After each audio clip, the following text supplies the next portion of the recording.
A ver, cuando pensamos en Roma, casi de inmediato nos vienen a la cabeza imágenes de grandeza, de poder, ¿verdad? El Coliseo, el Foro, pero ¿y si toda esa imagen que tenemos no fuera un reflejo exacto de la historia, sino más bien una campaña de marketing increíblemente bien montada durante siglos?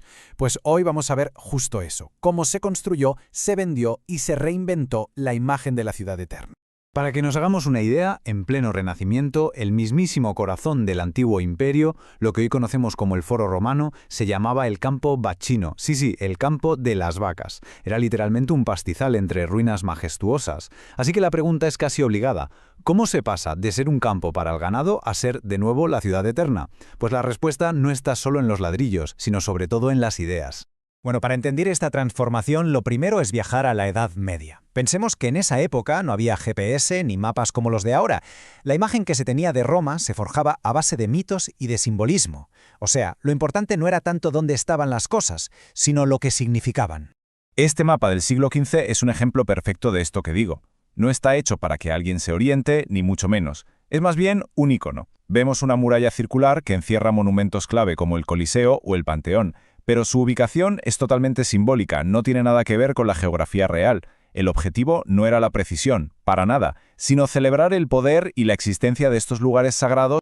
Y aquí está el cambio fundamental, el punto de inflexión que estaba a punto de llegar.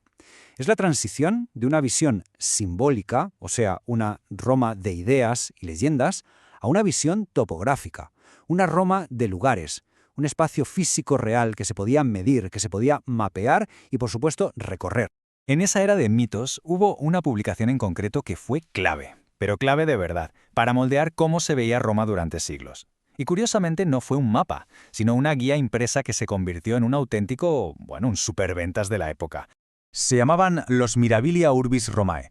Eran algo así como las primeras guías de viaje que existieron. Pero claro, en lugar de recomendar restaurantes o tiendas, estaban repletas de una mezcla increíble de historia, leyendas cristianas y hasta mitos paganos. Una pasada.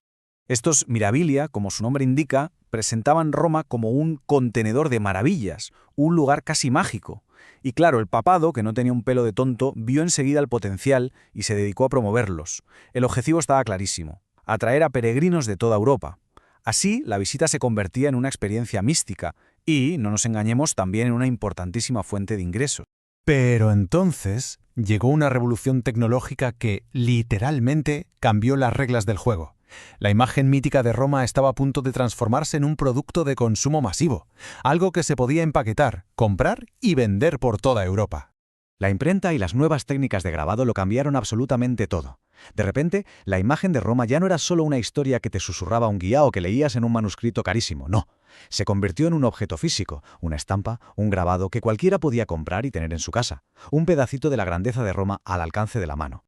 Y es aquí donde entra en escena una figura clave, un auténtico emprendedor, Antoine Lafreri. Este hombre vio el potencial comercial de la nueva tecnología y se lanzó a crear grabados súper detallados como este. Ofrecía una visión de la ciudad totalmente nueva, mucho más sofisticada y para un público muchísimo más amplio. Es que Lafreri fue mucho más que un simple impresor. Fue un estratega de marca en toda regla. Su taller producía de todo. A ver, vistas detalladas de la ciudad, mapas geográficos, reconstrucciones de la antigua Roma. Cada grabado se seleccionaba con un cuidado tremendo para proyectar una imagen de magnificencia, de poder, de piedad. Él no vendía imágenes y ya está, no, vendía el sueño de Roma. Pero ojo, que no todo era comercio y mapas precisos. Al mismo tiempo, surgió otro movimiento, uno de artistas que no estaban tan interesados en la exactitud topográfica como en capturar el poder emocional, la estética de las ruinas de Roma. Artistas que venían del norte de Europa, como Merten van Heemskerk, llegaron a Roma completamente fascinados por su pasado clásico. Pero sus dibujos no eran reportajes objetivos, para nada. Solían representar las ruinas con una grandeza exagerada, como si fueran maravillas simbólicas. En cierto modo, estaban creando una versión visual, una versión artística de los antiguos Mirabilia. Y otros artistas llevaron esta idea todavía más lejos. Claude Lorrain, por ejemplo, fue un maestro del capriccio, que era un género que mezclaba monumentos reales en escenarios completamente fantásticos, como vemos aquí. El objetivo no era ser fiel a la realidad, sino evocar un sentimiento muy potente de nostalgia por una gloria ya perdida. Pero bueno, frente a tanto mito y tanto romanticismo, surgió una contrafuerza. Un movimiento humanista, muy científico, que buscaba la verdad de la ciudad no en la leyenda ni en la emoción, sino en la fría y objetiva matemática. Y aquí la figura central fue Leon Battista Alberti. Para él, la verdadera esencia de la ciudad no estaba en las historias, sino en la geometría pura y dura. Estaba convencido de que se podía capturar la esencia de Roma a través de la medición objetiva. El método que propuso Alberti fue revolucionario.